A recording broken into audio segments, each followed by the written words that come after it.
Welcome to this talk on Bay 31 of the Canterbury Cathedral Cloister, which is predominantly a Beaumont family pedigree.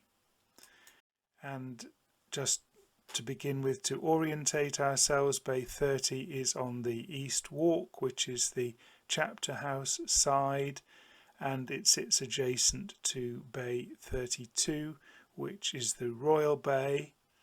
By my estimation, this bay was constructed between July and August 1413. The central boss provides us with the theme of this bay, which is pretty much entirely given over to the extended family of Beaumont. Henry V Lord Beaumont sponsored the bay. He was Archbishop Arundel's great-nephew. The prelate's mother, Eleanor of Lancaster, being Lord Beaumont's great-grandmother. The Elephant and Castle is believed to have been a device used as a canting badge by Eleanor of Castile, who introduced 5 members of the Beaumont family to England after she became the Queen of Edward I. The evidence that the Queen used the badge is scanty, but its adoption by the Beaumonts lends strong support to the idea.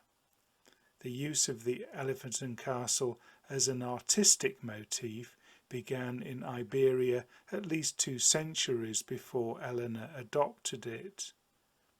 Here, the elephant proudly supports a shield of the arms of the Kingdom of Jerusalem, to vaunt the fact that the direct male line ancestor of the family, John de Brienne, was the actual King of Jerusalem, and later in his life became the Latin Emperor of Constantinople.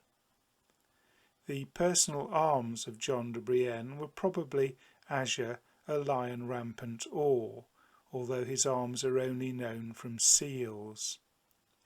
The Beaumonts added fleur-de-lis to the field as a mark of cadency, they being a cadet branch of the family.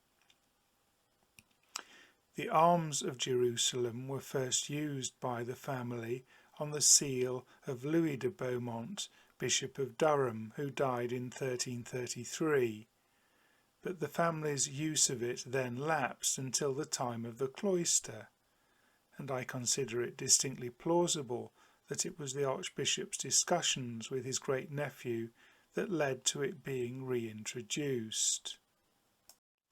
Bay 31 provides a Beaumont pedigree going back 4 generations to the parents of Eleanor of Lancaster's husband, John Lord Beaumont. John's mother was Alice Cummin, in whose right her husband became Earl of Buchan in Scotland. The 3 garbs on an azure field, seen at 14, 39 and 40, belong to Cummin. They were the same arms as those of the Earldom of Chester, but were permitted because they arose from a different heraldic jurisdiction, that of Scotland. The 4 arms closest to the central boss have Eleanor of Lancaster's paternal arms at 22, the same impaling Beaumont at 28, seen on the left of this picture, the Beaumont lion quartering Jerusalem at 20, and quartering Cummin at 14, seen here on the right.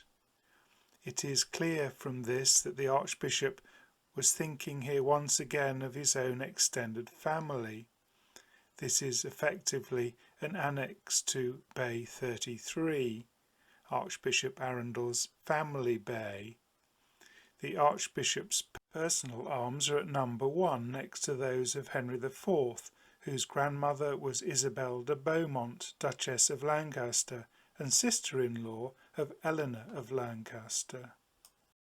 We have the Archbishop's half-brother, Henry III Lord Beaumont, impaling the arms of his wife Margaret de Vere at 19, and Margaret's other marriage to John Lord Devereux at 33. we have the marriage of the Archbishop's half-sister, Joan Beaumont, to Henry Lord Ferrers at 30.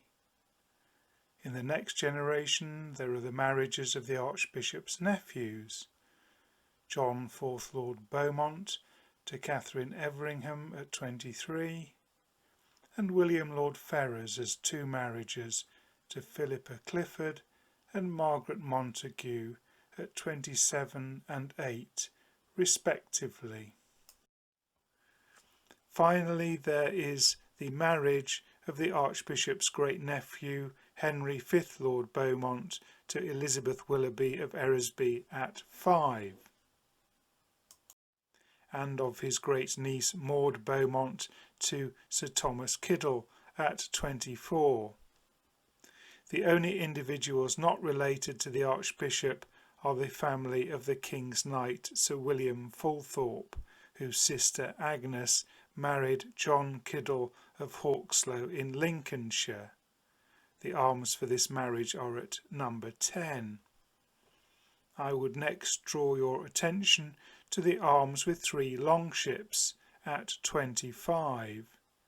They were recorded by Matthew Paris in the 13th century as being the arms of Norway. He was well placed to know, as he visited the country, and I believe these were the arms then used on the nation's ships, while the royal family had their own personal arms. One of the very few other places where these arms were placed in the medieval period was within the Beaumont Church of Barton-on-Humber in Lincolnshire, which can scarcely be a coincidence. This Lincolnshire port certainly traded with Norway. It was also the base of the Kiddle family, but the reason why the arms are placed here is unexplained. The longship shield sits between the arms of Sir John Stanley, that is, Latham quartering Stanley at 17. Sir John's mother-in-law, Joan, had married Sir William Fulthorpe.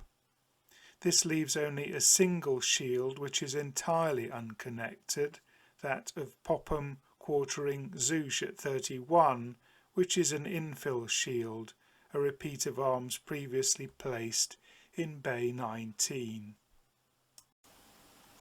You will find a great deal more information in the pages of my book, Great Cloister, A Lost Canterbury Tale, published by Archaeopress in 2020. It's more than just a book about the cloister, as it goes into considerable detail about each unique shield, tracing its origins. You will find here many of the great families of England up to the reign of Henry IV, and also the European kingdoms.